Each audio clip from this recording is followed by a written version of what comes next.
Would you do the world a favor and be you? Because everybody else is already taken. Do the world a favor and be you. The world needs you, or God wouldn't have made you. If God wanted me to be somebody else, I wouldn't be here. I would be them. Stop trying to be somebody else. Stop letting the culture define what's beautiful. God says you're beautiful. Have you listened to God's voice in Psalms 139, 13, and 14? That when you were in your mother's womb, you were wonderfully and fearfully made? Have you looked in the mirror and said, I'm wonderfully and fearfully made because God says? Or have you looked at TV images? Have you looked at magazine covers and said, oh, I'm ugly because I don't look like them? And God is going, precious child, you are beautiful to me. Did you all know that you are one of one? Like literally, there's only one model of you that's ever existed with your build, your makeup, everything that makes you you, your vibe, your speech, your dialect, the way you walk, the way you carry yourself. There's only one. No other fingerprint exists with you. None. And the very combination of what makes you you can only be explained by God. There's not another, or won't ever, ever, ever be another like you.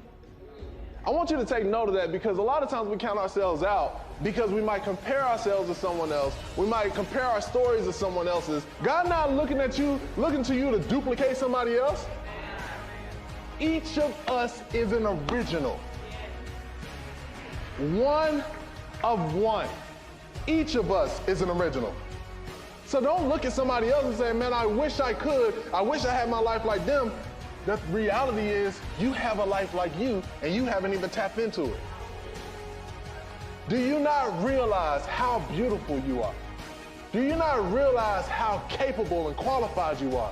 Do you not realize how intelligent you are? Are you comparing your life to someone else, trying to emulate or be someone else, forgetting that this life you got is an original? Too many people go around feeling wrong on the inside.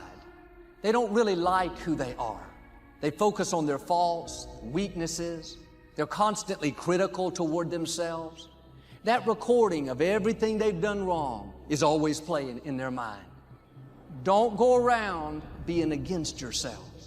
You may have some things wrong with you, but can I tell you, you have a lot more right with you. You may have a long way to go, but if you look back, you'll see how far you've already come. Keep your flaws in perspective. Every person has something they're dealing with. When you are for yourself, you are in agreement with God. And some people have never once said, I like myself. I like my gifts. I like my personality. I like my looks. I'm happy with who God made me to be. I'm asking you to feel good about who you are. You may not be where you want to be, but you're on the way. God is changing you from glory to glory. Start enjoying the glory that you're in right now. You may have some weaknesses. We all do. Don't you dare go through life against yourself. God is saying today, you are my beloved son, my beloved daughter, in whom I am well pleased. Now do your part. Start putting on the breastplate of God's approval each morning. When's the last time you thanked God for how He made you? You see, we're so overwhelmed with what's wrong in our lives, we never thank God for what's right. It says, your workmanship is marvelous and how well I know it. God doesn't make junk, and He made you. When God laid out the plan for your life, He carefully studied it. He thought about what you would need and what it would take to get you there. He gave you the talent you need, the strength, the confidence. You are the right size. You have the right looks. You have the right personality. You come from the right family. You are not lacking. You didn't get shortchanged. You are good enough. You are talented enough. You are smart enough.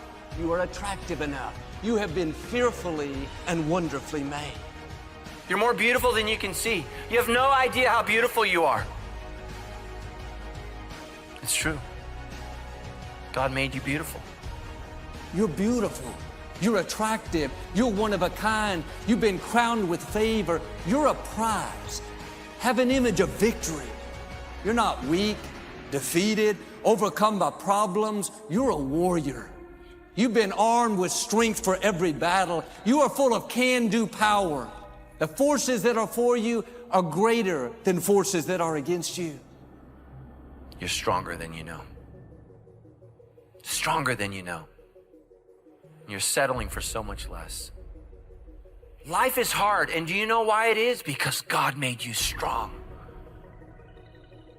Let the world be weak. You were made to be strong. The next time you say, I can't, I want you to remember Philippians 4:13. I can do all things in Christ who gives me. Who told you you were weak? Not God. He made you strong. He made you powerful. He created you in His image. Now quit comparing your looks, your gifts, your success with somebody else, and be you. You are powerful. You are amazing. You are gifted. Nobody can do you like you can do you. Are you going to believe what the world says about you?